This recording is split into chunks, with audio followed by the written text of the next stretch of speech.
Happy Families podcast. It's the podcast for the time-poor parent who just wants answers now. Kids who can't be frustrated don't learn as well as kids who can. I would much rather have a perfectly average kid who can be frustrated in my classroom than a super gifted and talented kid who has no capacity to be frustrated and tends to give up. And now here's the stars of our show, my mum and dad.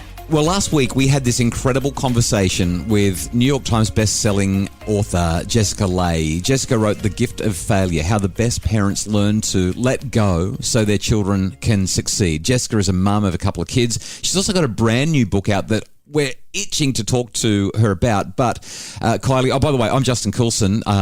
Got a PhD in psychology. I've written 6 books about raising happy families. And I'm here with Kylie, my wife and mum to our 6 daughters. Today we're going to get really practical about the gift of failure, what we're supposed to do about it, how we're supposed to help our children fail in productive ways. Jess, it's so generous of you to come back and talk to us again. Thank you so very much for joining us. Of course. We talked a lot last week about this issue of parents not wanting their children to fail. We want them to be awesome all the time. And something that we didn't really go into any depth on, well, 2 things we didn't go deep on. We didn't talk about the practical stuff of how to help children fail. But there's one thing that I think we could have maybe spent just a minute or 2 on, and I'd like to start there.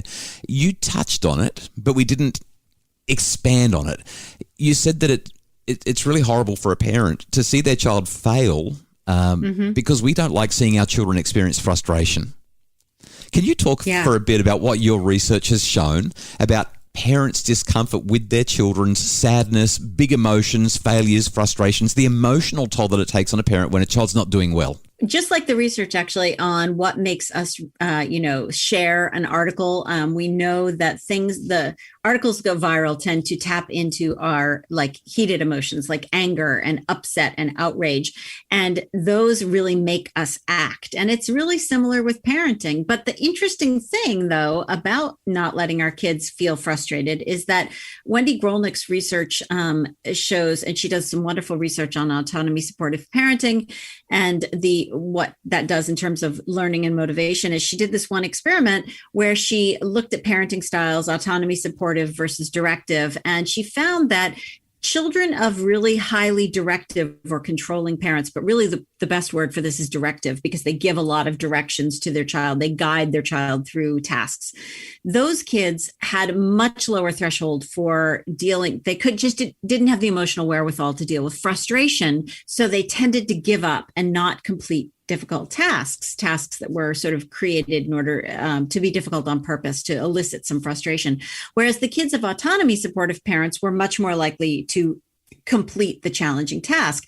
And the problem with that is when kids have a really low threshold for frustration and just don't know what to do with that feeling and can't handle it and tend to, go helpless and boneless and fall apart and quit whatever it is they're doing, is once they're in school, especially, one of the most powerful tools I have as a teacher is something called desirable difficulties. And it is a task where just being able to parse it and sort of understand the task and get through the task requires us to think sort of much more it's harder to parse. And so when we don't give ourselves the opportunity, or because we're too frustrated and we just give up, we don't benefit from those desirable difficulties. And desirable difficulties encode learning. It bypasses short-term memory, goes straight to encoding it in long-term memory. So when kids are able to complete desirable difficulties or tasks with desirable difficulties, they tend to know the material more deeply in the short term and remember it better in the long term.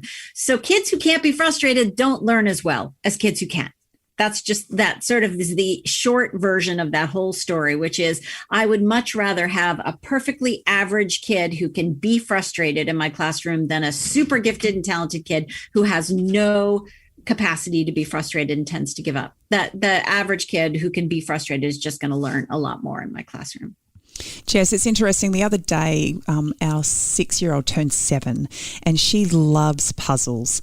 And we brought her this 100-piece puzzle. She's already got one and she knows how to do that with ease. She was doing it 4 and 5 times a day. So we thought we'll just extend it and we'll get her a different one. And I wasn't able to help her when she first opened it, but she was so excited about it. And she pulled it out with her cousin and they sat down and they sat there probably for about 10 or 15 minutes and realised that this was just really hard. And because there was 2 of them, they kind of got, engaged in something else and they walked away. But that night she pulled me back in and she said, Mum, can you help me with the puzzle? So I sat down with her and we worked on it together, and she knows, kind of how to do things. And so we worked on it, kind of systematically, and she worked through it and we got it done. Well, the next morning she asked me if I could help her again, but I was doing some ironing and I just wanted to get through a few more items before I sat down with her. And I said, Mummy's just going to, finish what she's doing here and then I'll come and help you. And she got a little bit frustrated by it. And the next thing I turned around and she, the biggest smile on her face, proud as punch, she'd actually completed the task. And she was just beaming. But I'm wondering, what do I do and what are the things that I can actually say when my child isn't, successful in that moment and they're really, really struggling with it and are ready to give up? How do I help them work through that? Yeah. So one of the things that I have done a lot with parents is help them through, when kids get a lot of directions from their parents, they tend to have a really low tolerance for waiting very long for the answers. And so there's this interesting weaning process that we can do where when our kid, for example, say kids are working on a puzzle or homework or whatever, and they're like, I need help, someone come and help me. If you can make a short-term excuse and say something like, I'm working on dinner right now. I'm just chopping up this stuff. And if you can just give me a minute or so, I'll be right with you. But why don't you read the instructions again? Why don't you look at the picture again? Why don't you look for all the edge pieces first? Sometimes that can be really helpful with a puzzle. If you can help redirect them back to the task and give them an interval, and if nothing else, that interval helps them sit with that feeling of frustration and helps them learn how to deal with it. And of course, we will go help. But what I have found, especially as a teacher, is often that redirection and sort of giving them a suggestion as to how to re-engage with the thing or maybe a new strategy. Often by the time we get there to go help them with it, they're like, never mind, stay away. I figured it out on my own. I don't want your help. So, there for some kids can be a very real process of stretching that period of time out so that they can get used to feeling the frustration so that they have more of a tolerance for it. But it's absolutely possible to do it even with older kids. Kylie, I love that story. Jess, I love what you've said there. So what I would normally say to a parent in that situation is you want to delay. You want to say, as you indicated, I'm just doing this. If you go and get started, I'll be there. Because by pushing them back in there, they'll have another go. Just you tell me, what do you think is the first thing you can do? You want to just get them going again? But something that you said there that I've never thought of before, and it's really inspired me, is if you just give them a hint, give them a new strategy, redirect them, that gives them I can't remember who it was. Someone wrote a book about tiny wins. Oh, it was BJ Fogg, the guy at Stanford who's behind all of the addictive technology stuff. I'm sure you know who BJ Fogg is. He talks about how we want to give people tiny wins because as we do that, they have that sense of competence, and with competence comes confidence and motivation, and all of a sudden they're back in. It's classic self-determination theory kind of ideas. Right. The redirection with a new strategy is a really powerful idea that's just twigged for my brain. Well, think about younger kids and their younger kids, their frontal lobe's not even hooked up yet. And so for them, especially something like a puzzle or with older kids, something like writing a research report requires a bunch of smaller tasks in order to get to the large tasks. So there's the note taking, there's the outlining, there's the blah, blah, blah, blah, rough draft, whatever. So often, in order to build kids what's called self-directed executive function, helping them figure out what the small tasks are on the way to the big task, whether that's a goal or an actual physical task. So you could say to your kid, with puzzles, sometimes people, put the whole edge thing together and then they find it's a lot easier to put the middle together. And then the kid gets that feeling, that shot of dopamine in the head, the hit of dopamine from, oh, wow, I put the whole outside together. Now let's move on to the inside. It takes a task that's normally overwhelming, or, they just don't know where to start with it, and breaks it down into something that's easier to comprehend and easier to get those small wins. Yeah, that bringing it into smaller chunks and getting those tiny wins as a result. We're going to take a quick break. In just a sec, we want to find out how chores can help children to fail and learn to do life better. That's coming up in just a sec with Jessica Lahey, the author of The Gift of Failure, on the Happy Families podcast. It's the Happy Families podcast. Are screens creating tension at home? Tweens, Teens and Screens is a webinar to guide families to healthy, safe super screen solutions. Buy it today at happyfamilies.com.au/shop.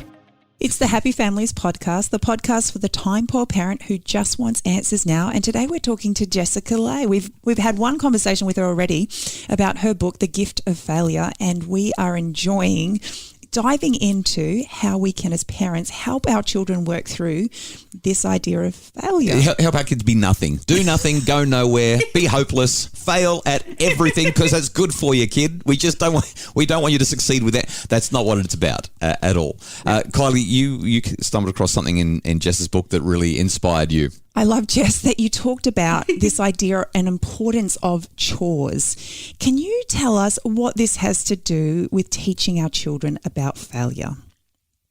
Well, first, I don't call them chores, because I don't know about you, because I don't want to do something that's called a chore. I mean, you're set up for it to sound horrible, right?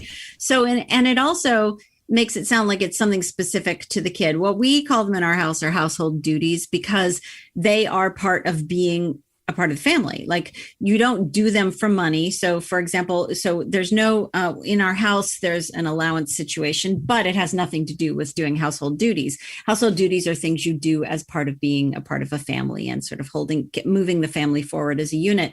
And there is actually really good research to show that when kids are helping out with the family, helping move the family forward, especially during times of hardship, that kids tend to be less emotionally damaged by challenges in the family. When kids are feeling like they're, even if it's something as small as putting their dishes in the dishwasher or helping feed the dogs, that they are a part of maintaining the family and they're really involved in the family structure. So, and by the way, there's a fantastic book called The Opposite of Spoiled by Ron Lieber that is about raising kids with, to deal with money. And he is in total agreement. We do not pay kids to do work around the house. Amen. But you give kids an allowance in order to help them learn about spending, saving, and giving, and and budgeting. Yep. And that's a really so Ron Lieber's book, The Opposite of Spoiled, is brilliant. And I can't recommend it highly enough.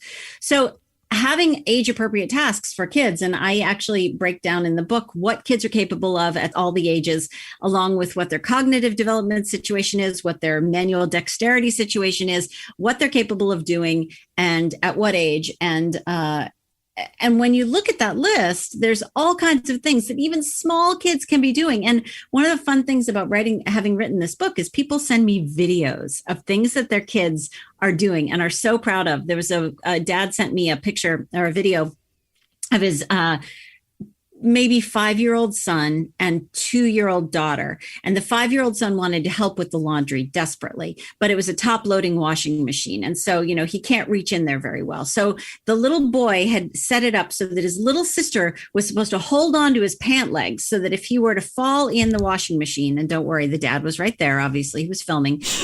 And so he said, you pull me out if I get stuck. And so he would pull the pieces out one at a time, hanging over the edge of the washing machine, hand them to his sister, and his little sister would put them in the dryer. And then at the end, it was really sweet. He didn't actually get stuck, but he pretended like he got stuck so his little sister could help him out.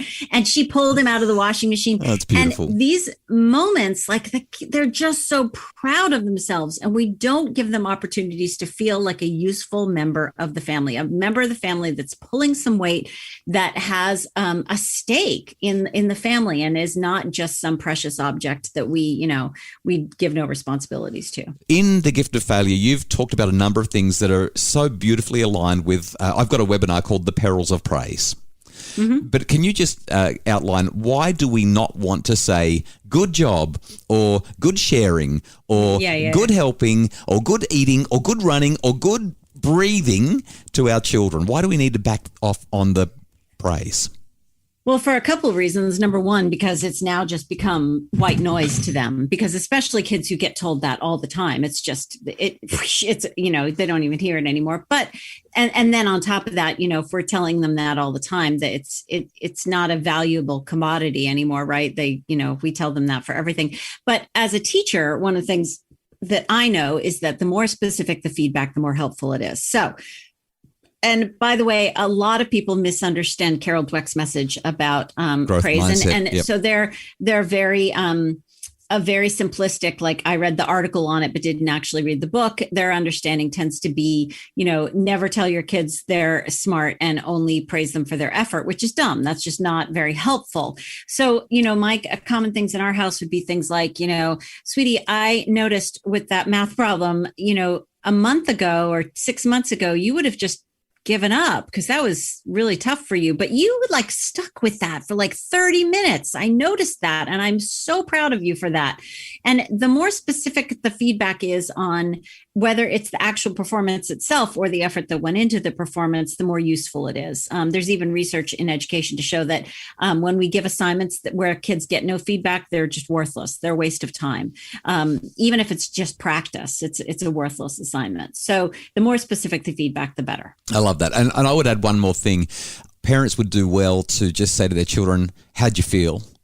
We want to encourage their reflection, because self-oriented praise, when I'm praising myself, I believe it. When someone else praises me, it can feel a little bit empty. It can feel a little bit less helpful, or it can have undermining effects. So that's just a little bonus tip there.